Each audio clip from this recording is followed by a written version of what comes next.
L'objet de cette conférence de presse, c'est vraiment d'alerter l'opinion publique sur la situation critique que vit l'Institut de français pour étudiants étrangers aujourd'hui, suite à une prise de décision illégale de la part du recteur de l'UCAD qui a entraîné une crise d'abord, puis un blocage total.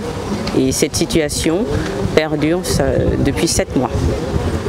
Donc la situation actuelle, qui est celle d'un blocage total, et en particulier des activités pédagogiques, parce que nous sommes enseignants, et c'est le principal point qui nous intéresse. En tant qu'enseignants, nous voulons enseigner. Or, dans l'état actuel des choses, la situation ne le permet pas. Donc cette conférence de presse, c'est également pour lancer un appel au recteur afin qu'il débloque la situation, parce que la situation est compliquée, mais la solution est très simple. Il lui suffit juste de faire un appel à candidature afin de permettre l'arrivée d'un directeur et d'un directeur des études qui soit nommé de façon légale et que les instances de l'IFE soient respectées dans ces procédures de renouvellement des instances directoriales.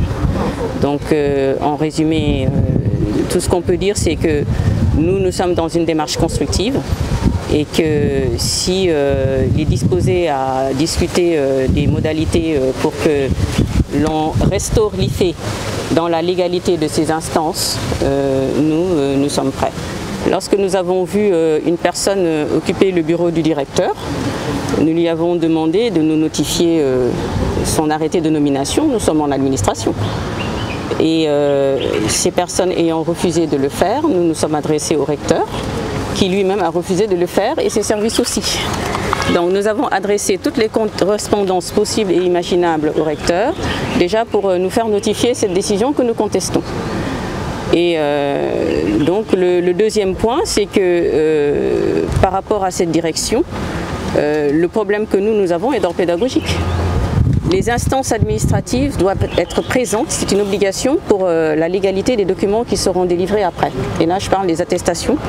Et vous voyez un directeur qui n'est pas légal signer des attestations pour des étudiants, enfin, c'est problématique. Donc nous sommes dans ce combat uniquement en tant qu'enseignants. C'est vraiment le déroulement normal des activités. Et ce déroulement normal, là actuellement, il est empêché par une absence. De notre point de vue, on n'a pas de directeur. Il n'y a personne en face de nous. Nous sommes membres du Sud-Est. Voilà. Le rapport avec le SAES, bon, il y a eu un communiqué du coordonnateur du SAES de l'UCAD qui a énoncé une suite de faits. De notre point de vue, ce sont des contre-vérités, parce qu'il n'a pas pris la peine qu'il aurait dû prendre de vérifier les faits qu'on a soumis à son attention. Et donc il a pris la responsabilité de publier une déclaration, de notre point de vue diffamatoire. Et de notre point de vue, c'est une forme de diversion. Pour nous, le problème, il n'est pas dans une guerre de syndicats, il n'en a pas. Le problème, c'est uniquement d'ordre administratif et juridique.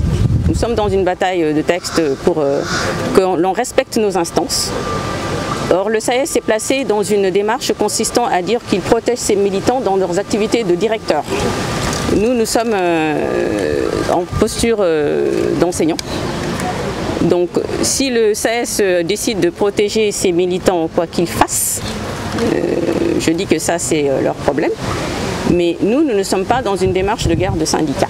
Nous sommes tous là, tous pour le servir en tant qu'enseignants et pour les intérêts des enseignants. Comme je l'ai dit, nous avons initié toutes les démarches pour nous rapprocher de ces services depuis 7 mois et nous n'avons obtenu aucune réponse. Donc tout ce que nous pouvons faire, c'est alerter l'opinion dessus et également continuer à être dans des démarches de tentatives d'obtention de médiation ou autre afin qu'ils nous délivrent, parce que c'est vraiment le mot, comme l'a dit le camarade Malik Siwan, qu'il nous délivre de cette situation. Il lui suffit de faire un appel à candidature et ça réglerait tous les problèmes.